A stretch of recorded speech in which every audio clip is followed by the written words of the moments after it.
Salve, salve galera, professor Flávio aqui, canal Flávio Harley. Fala meus queridos, satisfação falar com vocês. Hoje estamos de volta com mais um clássico desse canal Flávio Harley, que é o Vamos Falar de História. E o tema de hoje é um tema que eu já fiz há um tempo atrás, mas não estava do jeito que ficou, do jeito que eu queria. E eu resolvi refazer esse vídeo e espero que você assista, porque vamos falar de história e o tema de hoje é civilização egípcia.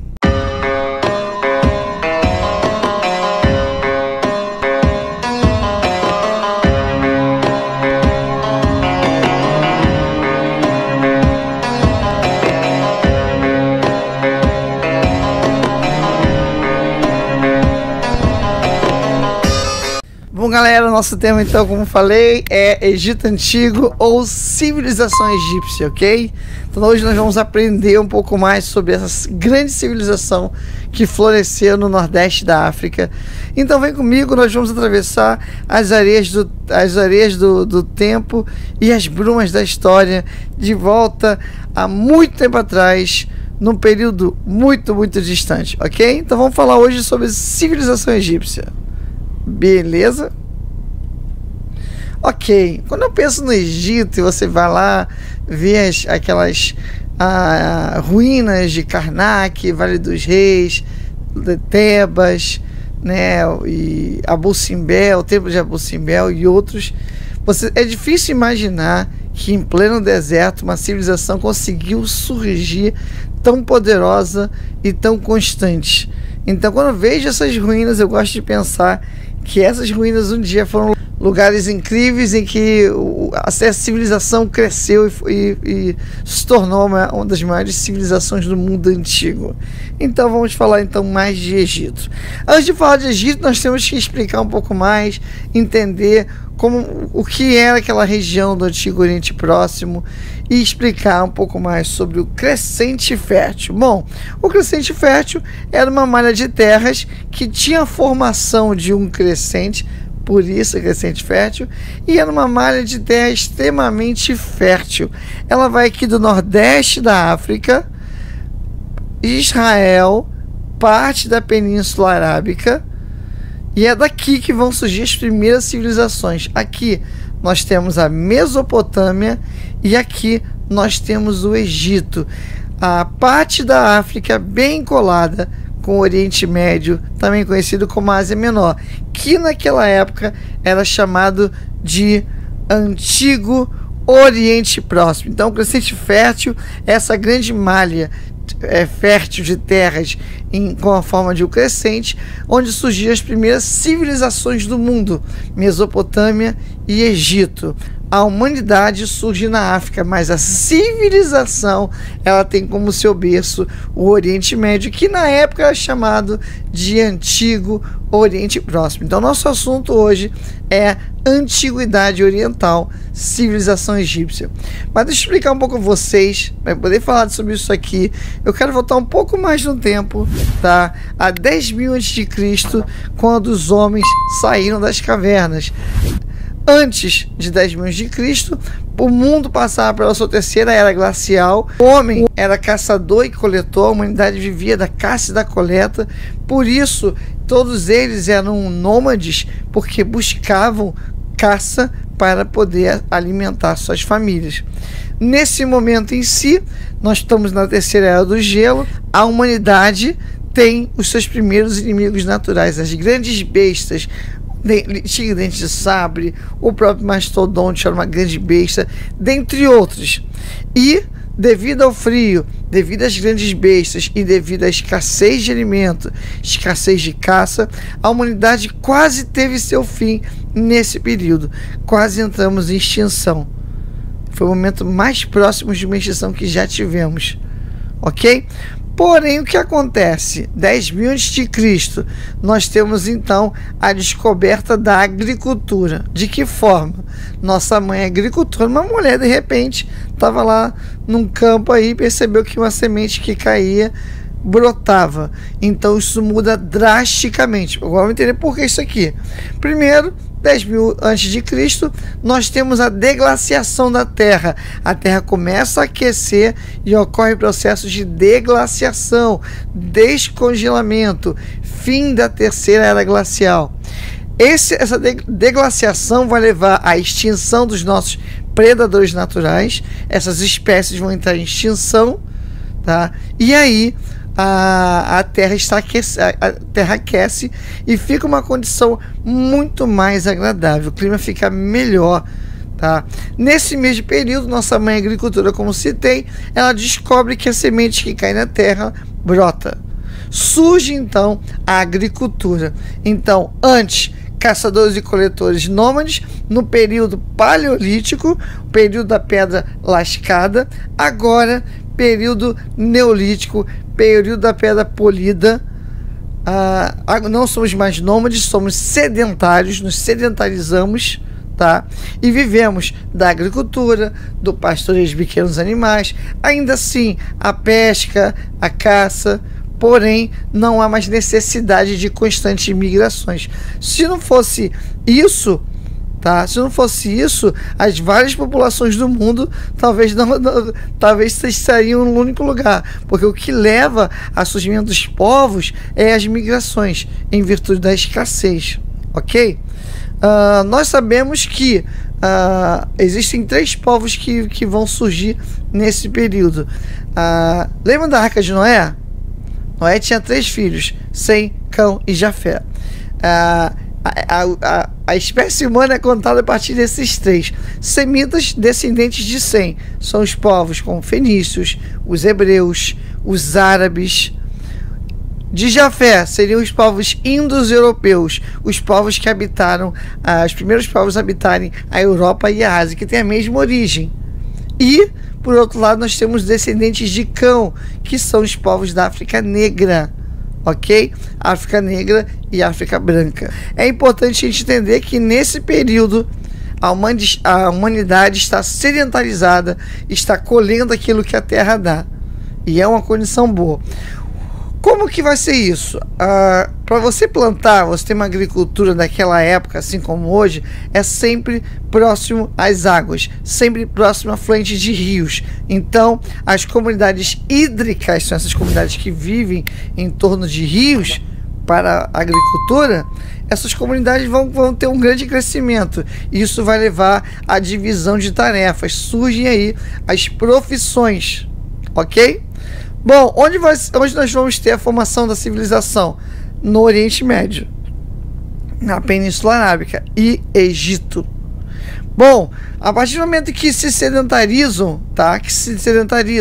E aí começa a divisão de trabalho, aumenta o número de pessoas vivendo nas comunidades hídricas, a necessidade de leis, a necessidade de normas e a necessidade de um Estado, uma instituição que vai regular. Pela necessidade de assentar toda essa galera, pela necessidade de organizar as pessoas pelas suas famílias, pela sua profissão, vão surgir então a hierarquia, vai surgir então as monarquias. Monarquias essas que podiam ser autocráticas, em que você tem um rei e que ele também é o sumo sacerdote, ele também é o representante religioso, e as monarquias teocráticas, onde o próprio governante, o próprio rei, ele é um deus, ou seja, não tem como questionar. Um exemplo disso, nós temos a Mesopotâmia e o Egito. Tanto a Mesopotâmia quanto o Egito, nós temos monarquias teocráticas. Na Mesopotâmia nós vamos também ter monarquias teocráticas. Para organizar tudo isso, então, é criado um Estado, é criada uma civilização e a partir disso vão ser erigidas as cidades, as vilas, não vilas, mas as comunidades hídricas não tem mais como comportar 5, 10 mil pessoas. E aí formam-se as cidades. Então surge então aí a civilização. Beleza? Então repetindo, a civilização surge pela necessidade de assentar essas pessoas e pela necessidade delas serem reguladas. As monarquias serão autocráticas e teocráticas. Outra coisa importante que também vai ter o surgimento de um modo de produção, que é a servidão coletiva. Ok? A servidão coletiva em função da coroa é o que vai sustentar esse sistema. Beleza? Estamos falando de antiguidade oriental. Saímos da pré-história e já estamos na antiguidade oriental. Então hoje não vamos falar de Mesopotâmia, mas sim de Egito. E é isso que nós vamos falar. Beleza? Ok. Bom, e aonde fica o Egito, afinal de contas, senhoras e senhores? O Egito fica entre o norte e o nordeste da África. Ok? É um país da África branca. E aí eu quero falar a vocês sobre a separação. A África é dividida em duas partes: a África branca e a África negra. A África branca está acima a separação deles é o deserto do Saara. Já os povos subsaarianos, abaixo do deserto do Saara, são chamados povos da África negra, que são as pessoas que têm maior concentração de pessoas negras em si. Ok? Beleza, o Egito está no norte, entre o norte e o nordeste da África. Hoje é chamado de República Árabe do Egito. Hoje o Egito é islamizado, não tem mais nada daquilo que um dia foi o Egito. Faz fronteiras com o Sudão ao sul, a Líbia ao oeste e o Mar Mediterrâneo aqui ao norte, Mar Vermelho ao leste e Israel aqui bem na Península Arábica. Ok? Esse é o Egito. Bom, é importante falar do Egito como civilização, tá? Como uma civilização oriental do Nordeste da África, a importância dela como civilização. Nós vamos entender hoje, tintim por tintim. Eu sei que esse vídeo vai ficar grande, então eu vou dividir em algumas partes. Tenham paciência, com tempo e dedicação eu vou conseguir editar e vou postar todos os vídeos. Ok, o Egito foi uma das primeiras grandes civilizações da Antiguidade. Foi uma das maiores civilizações, ok? A civilização egípcia, quando falamos do Egito, nós temos que entender que na historiografia, o Egito já aparece como um império unificado. Mas o Egito já foi dois, era o Alto e o Baixo Egito. Tá? Houveram reis, tanto do Alto quanto do Baixo.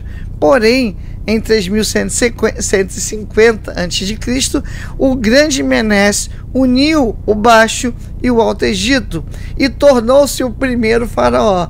Antes, o monarca do Alto e Baixo Egito não era um faraó, não era um deus encarnado, ele era apenas um rei, era um monarca autocrático, ok? Porém, quando Menes une o Alto, o Baixo e o Alto Egito, tá? Aí você tem a figura do faraó, um estado forte com mão forte. Então Menes foi quem unificou o Egito em 3150. Antes disso, há muita história sobre o Egito, ok? Bom, com essa união, nós temos então o Império Egípcio. O Egito Antigo atingiu seu auge durante o Novo Império. Porém, posteriormente isso, nós temos a queda da civilização egípcia, ok?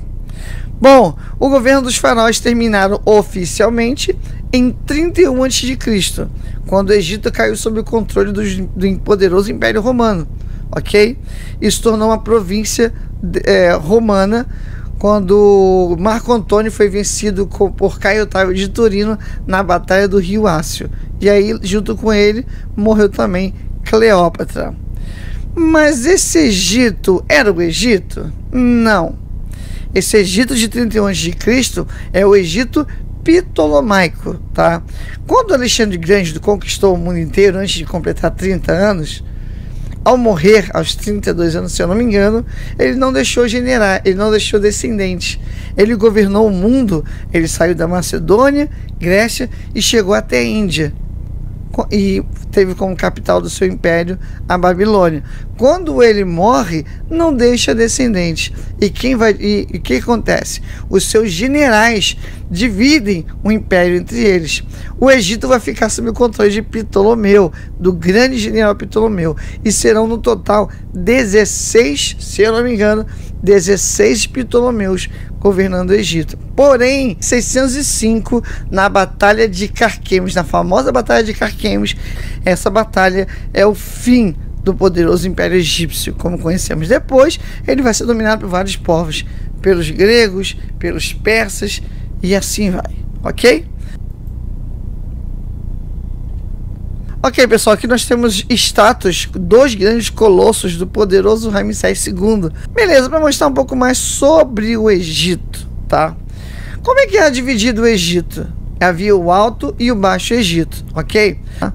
O Baixo Egito era marcado pelo delta do Nilo. Era aqui que o Rio Nilo nascia, ok? Aqui é o delta do Nilo. Então, aqui era o Baixo Egito. Lá embaixo, perto de Tebas, Luxor, hoje atual Luxor, e outras cidades que eu lembro agora o nome, nós tivemos o Alto Egito, tá? Os nomes são esse, Baixo e Alto Egito. Um dia antes, na época pré-dinástica, antes do governo de Menes e antes da unificação em 3150, haviam 2 reis, um rei no Alto e um rei no Baixo Egito. Para mostrar melhor aqui no mapa, nós temos aqui, ó, aqui em Abu Simbel, onde tem um famoso templo de Ramsés. Aqui é o Alto Egito, tá? Aí passa a sua Tebas, Karnak, vai dos reis Abdus, Akhenaton, Mêfis, Gizé. Aqui no delta do Nilo, onde o rio nasce, é onde nós temos o Baixo Egito. O Baixo Egito, o governante do Baixo Egito, ostentava uma coroa vermelha. Já no Alto Egito, o soberano, o rei, não era um faraó ainda, ele exibia sua bela coroa branca, tá? Eram 2 Egitos. Esse período nós chamamos de período pré-dinástico, porque foi antes da unificação do Egito por Menes em 3150 a.C. Ok? Beleza. Como é que tudo começou? 3150 é muito tempo. Mas antes disso, o que aconteceu? Tudo começa de verdade no Egito 4000 a.C. Em 4000 a.C., os primeiros pastores nômades que saíram do deserto do Saara e da Península Arábica, eles vão chegar às margens do rio Nilo, ok? Quando eles chegam lá, o Nilo estava no momento de grande cheia e todo o Egito estava abaixo de água. Então, esses pastores foram habitando esses territórios, porque quando chegaram já estava acabando a cheia do Egito. Assim que um pouco tempo depois que chegaram, as cheias diminuíram e aí o Egito tornou-se fértil. Aí eu pergunto a você, a pergunta que vale R$1 milhão. Se o Egito ficava no deserto, o que tornou possível a vida no Egito? E a resposta é simples. As cheias do Nilo tornaram possível a vida no deserto e deram origem ao Egito. É bem simples. Quando o Egito estava abaixo do Nilo, as bactérias, os seres unicelulares que estão lá no rio Nilo fertilizaram o deserto, fertilizaram as terras áridas que tornaram-se terras férteis. Por isso, quando Heródoto de Halicarnasso fala o Egito é uma dádiva do Nilo, ele não está brincando. Porque é graças ao Nilo, que é um rio sagrado para os egípcios na época, é graças ao Nilo que a vida surgiu no Egito. É graças ao rio Nilo que eles faziam comércio, eles faziam o controle das cheias. Era graças ao Nilo que a vida tornou-se possível no deserto, ok? Vamos falar do Menes. Eu estava falando a vocês sobre antes da época dos 3150. 4000 chegam os primeiros povos naquela região. 3150, Menes o Grande fundou a primeira dinastia. Ele unifica o Alto e Baixo Egito e se torna o faraó. O termo faraó é um termo mais aportuguesado, porque o termo em egípcio quer dizer casa grande, ou seja, é uma palavra que representa mais soberano, senhor. Tanto que o faraó é lembrado como senhor das 2 terras, senhor do Alto e senhor do Baixo Egito, ok? Ele vai passar agora, ele não é mais um simples mortal, agora ele é um deus. Agora, com Faraó, você não está mais lidando somente com o soberano, mas sim com Deus. Ele era o Horus vivo, ele era um Deus encarnado. Então, é bom se comportar perante o soberano. E nós vamos entender como para os egípcios a figura do soberano era tão importante. Bom, o faraó tinha muitas funções, tá? A gente vai falar um pouco sobre isso depois, mas uma das funções que o faraó tinha era o controle das cheias. Era a construção de templos, recolher impostos. O faraó era tão importante que a ordem no cosmos dependia dele, que a ordem no universo dependia dele.